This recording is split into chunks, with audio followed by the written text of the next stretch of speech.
Welcome viewers. A federal judge has asked former President Donald Trump's attorneys to turn over the names of the individuals hired to search 4 properties for documents late last year, a source familiar with the order told CNN. In this video we will break it all down for you. But before we continue, please take a minute of your precious time to hit the subscribe button below and turn on the notification bell to get the latest update from us. The names were handed over Wednesday night, 2 sources told CNN.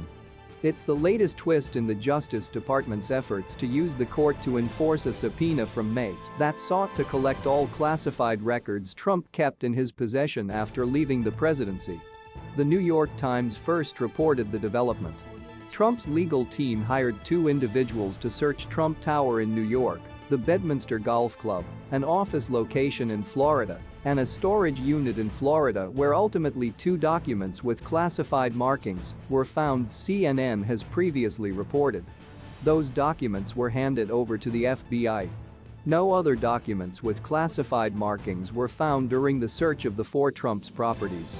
The Justice Department had removed 11 sets of classified documents from Trump's Mar-a-Lago residence while executing a search warrant in August for possible violations of the Espionage Act and other crimes.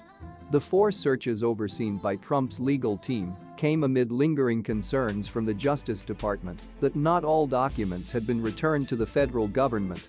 At the time, Trump's attorneys had offered to let federal investigators observe the search at his Bedminster property, but that offer was declined. Given the Justice Department's response, Trump lawyers did not make a similar offer for the search of the other properties. It would be highly unusual for the Justice Department to observe searches that aren't conducted by law enforcement. Special counsel Jack Smith, appointed by Attorney General Merrick Garland in November, is overseeing the criminal investigations into the retention of national defense information at Mar-a-Lago and parts of the January 6, 2021, insurrection. The situation related to the Mar-a-Lago documents and the Trump team's response to the May subpoena has become an important aspect of the probe, which includes prosecutors' accusations of obstruction of justice. Last month, federal judge Beryl Howell, the chief of the D.C. District Court, declined to hold Trump in contempt of court and urged the Justice Department and Trump's team to work out a resolution as investigators attempt to make sure all national security records are back in the possession of the federal government. The judge had questioned prosecutors on how she could hold Trump's team in contempt, given the steps Trump's lawyers had taken to alleviate the Justice Department's concerns that there may still be records in Trump's possession, according to sources. The DOJ had sought to hold Trump and his office in contempt for not fully complying with a subpoena following the search of his Mar-a-Lago resort in August. After the DOJ subpoenaed Trump for documents with classified markings in his possession in May, prosecutors went to court to enforce the grand jury subpoena. The judge ordered Trump's team to comply.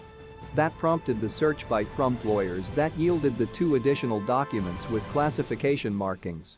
Also on Thursday, the Justice Department argued for continued secrecy around any grand jury proceedings following the May 2022 subpoena and August search, after media organizations sought access to more of what is happening in court behind closed doors.